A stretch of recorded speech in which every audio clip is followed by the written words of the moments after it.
Professor Sachs, welcome to Rising Bharat. Thank you. Let's start with the big idea. What is the Sachs Doctrine? Is it a counter to the Washington Consensus? Is it a roadmap that the world should have followed 30 years ago? What is it? It's certainly not the Washington Consensus, because we don't need any one capital in this world telling the rest of the world what to do.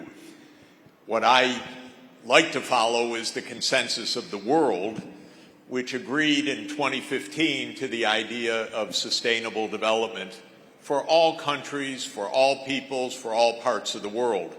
And that means that we should be working together in peace, in open trade, with global cooperation, with mutual respect, to abolish poverty, to face the climate crisis, to address the other global challenges, and stop the strong-arming by any one country or another, which puts us into peril.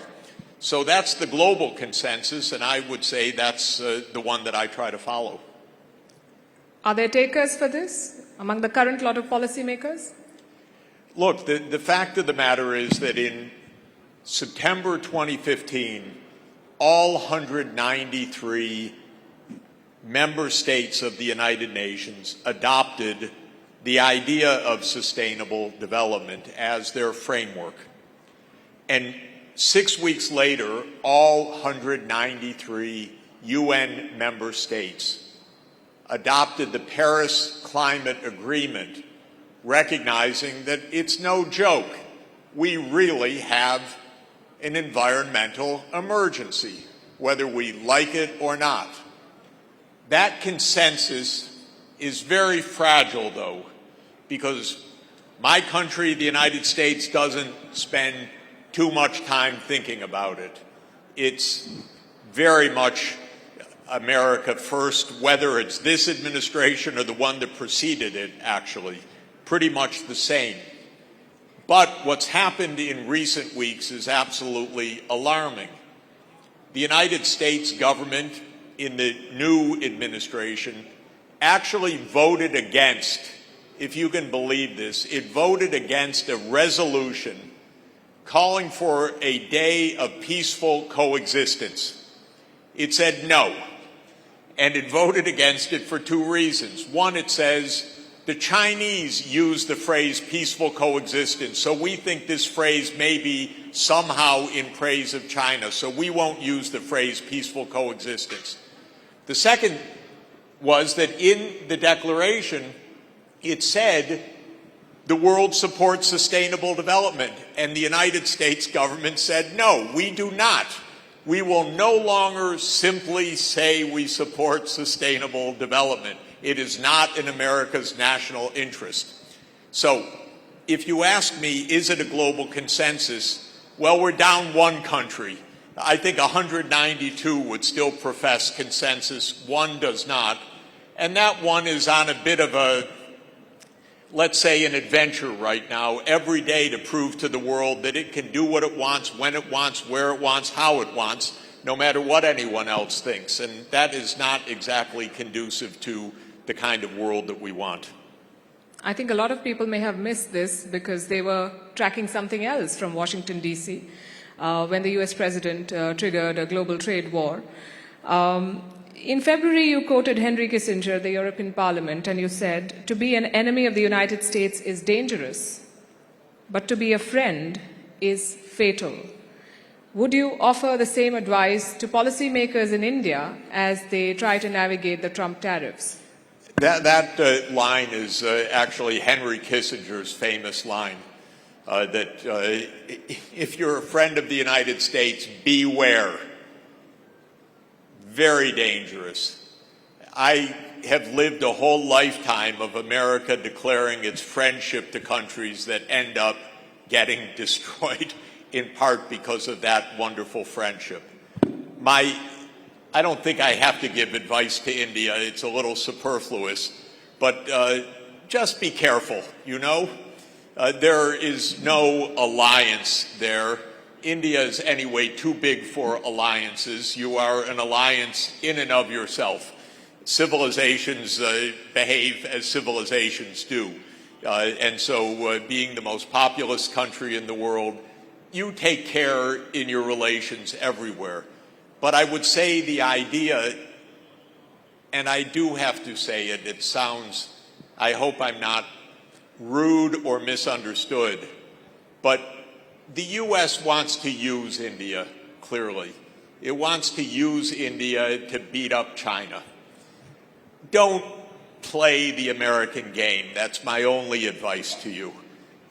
It makes no sense. Again, it's superfluous for me to tell you that, but it is very much on my mind because the entire U.S. foreign policy is divide and conquer in any part of the world. That's how empires behave. That's what the U.S. learned from the master empire of all, the British. We learned at their knee, and we still try to apply it. So the U.S. loves for India to be in the Quad. It wants India to bash China. I heard some Indian politicians recently saying, no, it's not Donald Trump's trade policy, it's all because of China. No, not exactly. It's actually because of Donald Trump. So just be careful not to play the game. This is really a U.S. game. India's too big for a U.S. game. The advice is well taken. Maybe India also wants to beat up China, but on its own terms. And when there was pressure from the West a couple of years back vis-a-vis Ukraine, India stood its ground. So one is reasonably confident that India will play this on its own terms. But you've criticized the U.S. in the past for trying to dictate terms and violate international norms. Previous administrations not so brazenly, the current one dropping all pretense. Would you say that the Trump tariffs are an extension of the same mindset, that you can get away with whatever you want? I think everyone observing the last few days should be rather puzzled what's actually going on in Washington. If you ask me, I will tell you the succinct answer: nobody knows. And I'll give you the real answer that is the most alarming answer of all. For the first time in American history, we are in a one-man show right now. We're in a one-person show. The authors of our Constitution spent a lot of time, and they were very brilliant, trying to devise checks and balances to this new system that they were inventing in 1787. They would be horrified by what's happening now. What is literally happening now, you should understand. How does one person change the whole world trade system? It wasn't a vote of Congress. It wasn't even a discussion in Congress. It wasn't a public debate. It was literally an executive order. And that is very strange. In the executive order, and you can go to the website of the White House to read the executive order, it says, by the powers invested in me as President of the United States. And then it lists 3 pieces of legislation with the words emergency in them. The President of the United States declared an emergency. Now, this is interesting. He claims that he can declare an emergency and then govern without law, just govern by decree. This is what we had a revolution about back in 1776, by the way. They didn't like the fact that King George III made decrees, but even then it was the British Commons actually passing laws. Here it's not even the Commons, it's one person. Now, what he calls an emergency is anything that Donald Trump wants to call an emergency. So he calls our trade deficit an emergency. Well, no, it's been around for 20-some years. It's got deep economic causes. It's not exactly an emergency. Maybe it's a matter of public interest, maybe not, but it's not something that one person should decide and then overwrite the laws of the land in an emergency decree. So we are profoundly destabilized in the United States right now because we have one-person rule. What we don't know is whether there will be any reaction to this, whether the courts will be able to enforce a judgment that these actions are illegal, which they plainly are, by the way. They will create worldwide turmoil, but they're absolutely illegal by any true legal standard other than a presidential emergency. Or whether Congress will wake up and say, hey, we have a role under Article 1, Section 8 of the U.S. Constitution, which says very explicitly that the right to levy duties belongs only to Congress, not to the President, which is in Article 2 of our Constitution. If we had the Indian Supreme Court, I wouldn't worry, frankly. The Indian Supreme Court's pretty activist who would strike this down as enormous presidential overreach. I don't know about our Supreme Court. The Chief Justice was my classmate 49 years ago, by the way. I didn't quite trust him then, and I don't trust him now. I don't know what he's going to do. But we're hanging by a thread. Do we have one-person rule, or do we have really a checks and balances democracy? We don't know to this moment. Incidentally, just to mention one other little footnote, they took away my student in the middle of the night 2 weeks ago, dragged him out of his apartment, literally, as people know, in front of his 8-month pregnant wife. No judicial warrant, because our Secretary of State declared that he was a threat to American foreign policy. My second-year master's student. Professor Sachs, if I could come in here. This is the one man that you keep referring to was a man chosen by the Americans. And the joke on social media is that if the U.S. saw what was happening in the U.S. would invade the U.S. to save it from itself. And whatever Trump is doing is not really a surprise. He's been around, maybe more emboldened this time, but he always said what he was going to do, and he's doing that. And the American voter has put him in the White House. With the incidents that you mentioned, would you say that America today is a backsliding democracy? We once had a little joke that said, why is the U.S. the only country that never had a coup? And the answer is because it doesn't have an American embassy. Think about it. Anyway, maybe we've had a coup now. We don't know. We don't know how things will actually play out. It's quite worrisome. Yes, Americans have voted for Donald Trump. That's true. But Americans voted for Donald Trump under a constitution and a rule of law, not to be ruled by executive decree, which in any event is illegal under our system of government. So we are really in a test right now whether a president can just declare emergency after emergency after emergency, and these have no relevance as emergencies. This is trade policy, ladies and gentlemen. This isn't emergencies. This isn't a hurricane. This isn't a disaster. This is normal economics, which is why we have a Congress and a Constitution.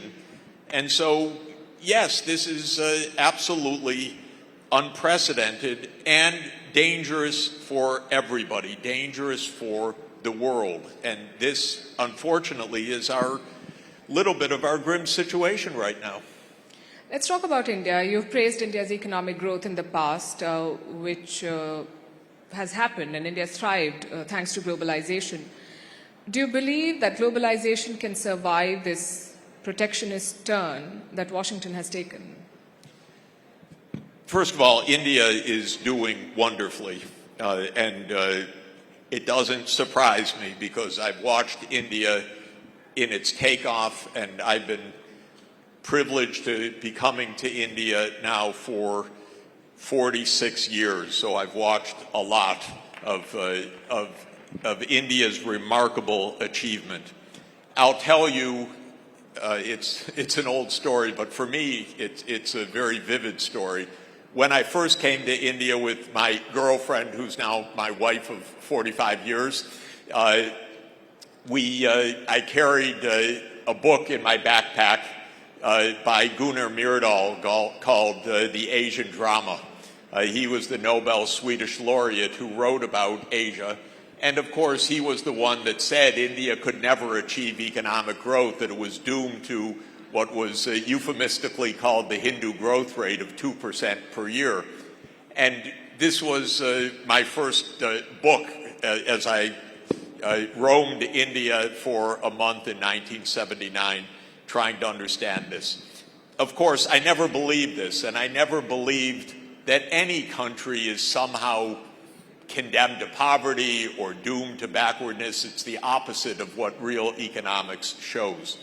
We are in an age of convergence right now. We're in an age where countries are catching up for lost time. India, as you know, was the second or the first largest economy in the world forever, for hundreds and hundreds of years, until, if I could say, the British arrived and did their job for quite a while.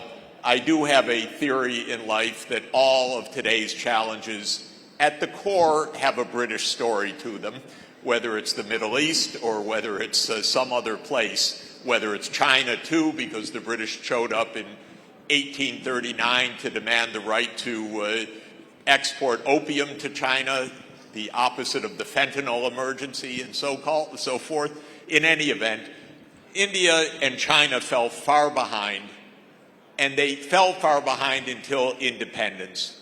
And independence enabled catching up. And both started a rapid catching up after the 1980s. China first in 1978, India, I would say, in the early 1990s. And now the rate is very robust, and India will become the second largest economy of the world, overtaking the United States in 10 or 15 years. It will become probably the largest economy in the world in the second half of the 21st century. You're going to have the most people by a wide number, by the way, so this will be the major economy of the world. Advanced, high income, high tech. This is what's happening step by step, and your government's doing a very good job of promoting it, I would add. So in this sense, it's all very positive. And it should help to explain the weirdness going on in the United States, because the U.S. is in a kind of neurotic reaction. The neurosis is that the United States expected to be number one forever. This is the basic point. China ruptured that illusion, so Americans hate China.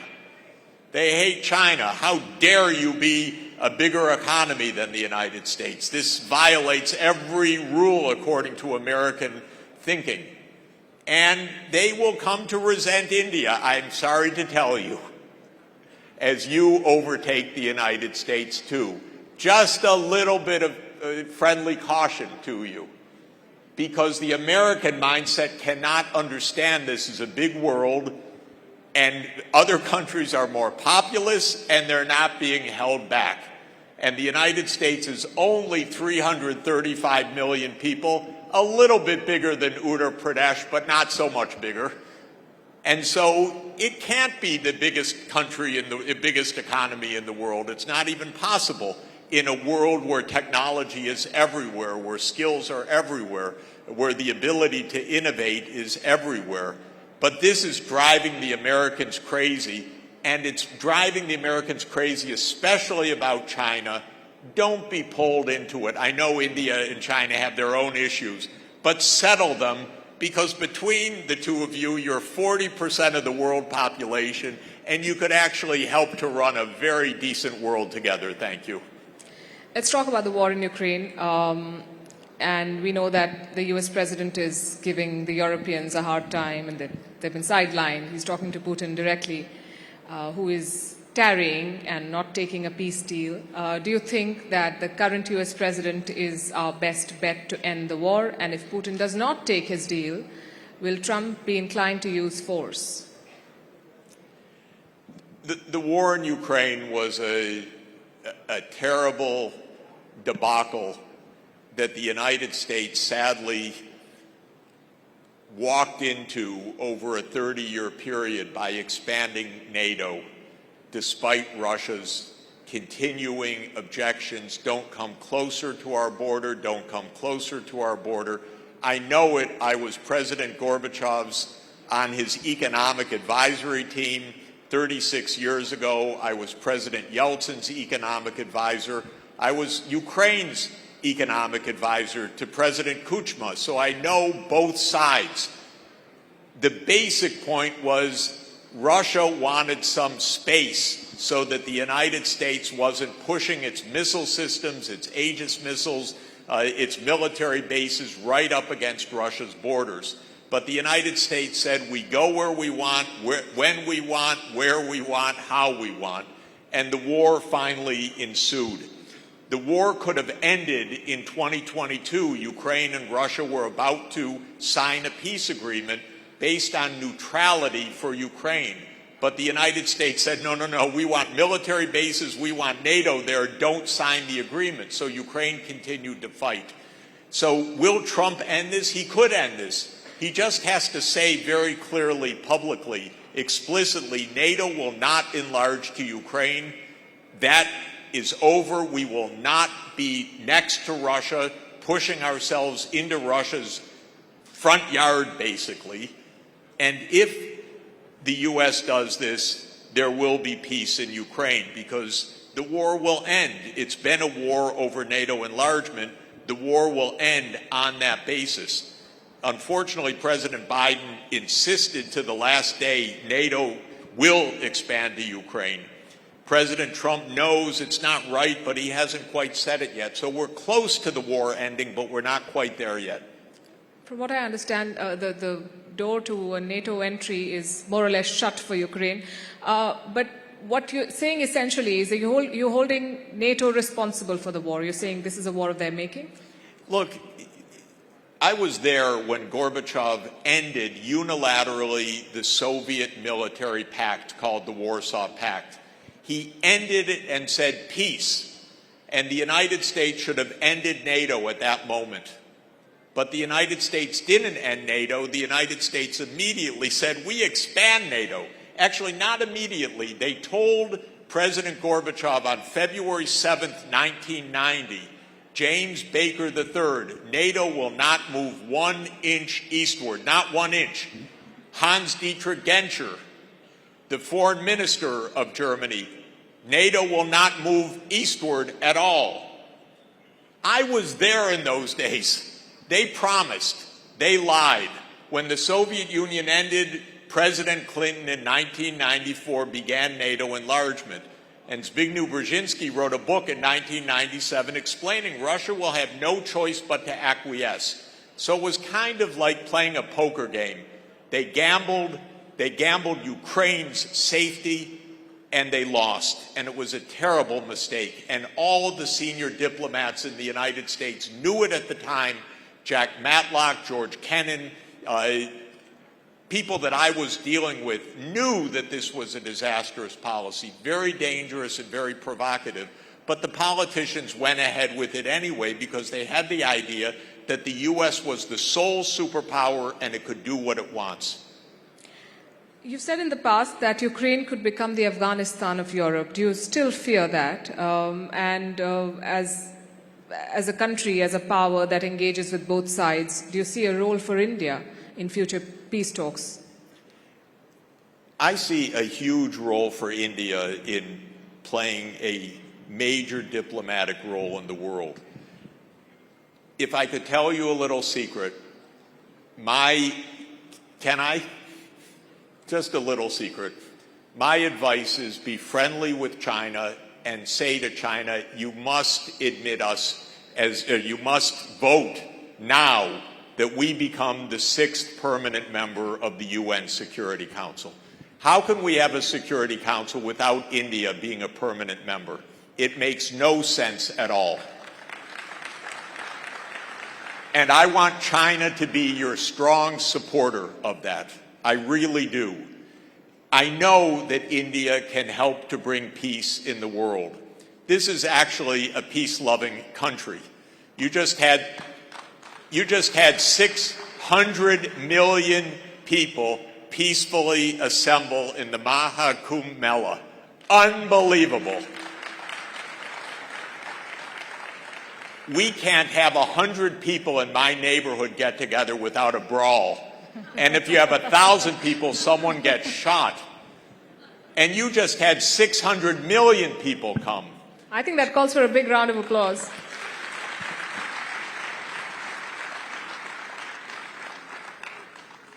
So I want you in the Security Council, and I want you to be emphasizing, as you did in the G20 that India so brilliantly led, that the world is one family.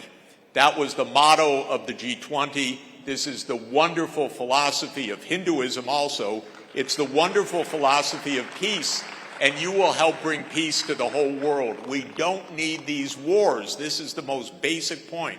We do not need conflict. They make no sense. Wars are the result of politics. You end the war not by war, but by political solutions. You end the war in Ukraine by Ukrainian neutrality and stopping NATO enlargement. You end the war in the Middle East by a state of Palestine as an independent, sovereign state living in peace with Israel. It's obvious. You end the conflicts in East Asia by not having a U.S. military buildup all around the East Asian seaways. This is straightforward. India can help bring that about. Right. Fun fact about the UN Security Council, there are 5 permanent members, and the one blocking India's entry happens to be China. So when you talk about India working with China, and India has put the best foot forward every time, so there are issues to be resolved there. But since but just to say, yes. I talk to Chinese politicians and the diplomats all the time, and I'm always telling them, admit India as the 6th permanent member. Yes. Because it's good for China and it's good for India. It's good for the whole world. And I'm also explaining it's good for China because we need a multipolar world. We're way past the United States leading anything, okay? We want it to be there and be cooperative. Don't make a mess. Be nice. Play with the others, okay? To have that kind of world, India needs to be there, right front and center. And China wants that, so China's not just facing American bashing all the time. So, to my view, what I say to the Chinese diplomats all the time is welcome India into the permanency at the Security Council for your own good as well as the good of the world. Well, what can I say? I just hope they listen to your very sound advice. But for the moment, China is looking for trouble, not just to its east, but also elsewhere. We've seen the drills around Taiwan. We've seen the military moves in the South China Sea.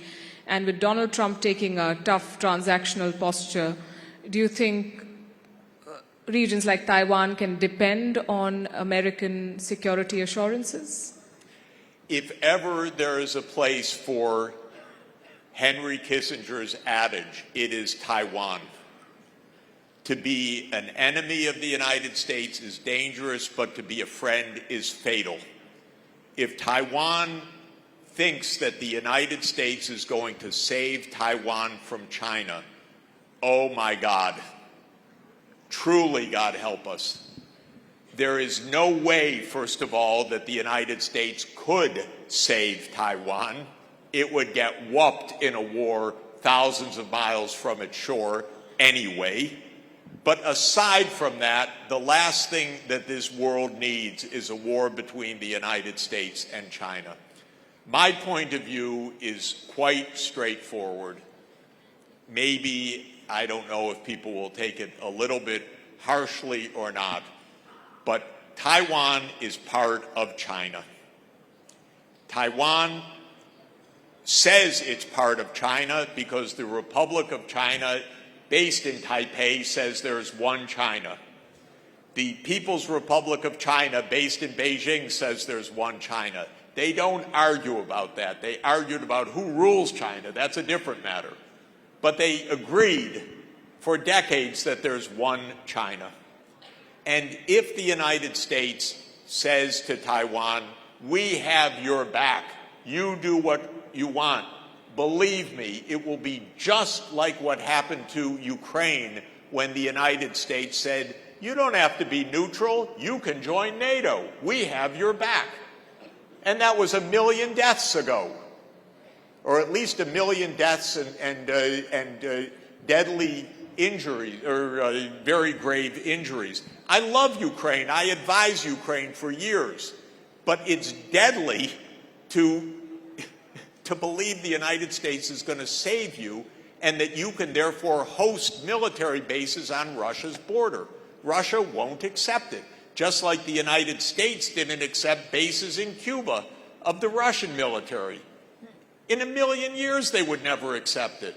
And Donald Trump believes that Canada belongs to the United States, and Panama belongs to the United States, and Greenland belongs to the United States. He has no inhibition about that, but then he thinks the American military belongs in Taiwan, shipping military armaments. No, this is a recipe for war. It's obvious. Professor Sachs, we are completely out of time, but one last quick question, 30 seconds. AI is the buzzword now. Countries across the world, leaders across the world are trying to figure out how to negotiate with Trump. Do you think artificial intelligence can negotiate a better deal than Donald Trump? Honest to God, if you ask ChatGPT or DeepSeek any question, it'll give you a better answer than the existing UN Security Council. And one reason is it'll give you both sides of the argument. It'll say some say this and some say that. If you listen to the US, there's only one side ever, because it's propaganda, it's narrative. And at least what AI reminds us is, if it's good AI, if it's Perplexity or ChatGPT or DeepSeek, yeah, it'll give you the arguments on both sides. If we start with the arguments on both sides and actually sit down and talk with each other in this world, we will have a peaceful world. I think that's a fantastic note to end on. Thank you very much, Thank you. Professor Jeffrey Sachs. Thank you for being such a wonderful audience.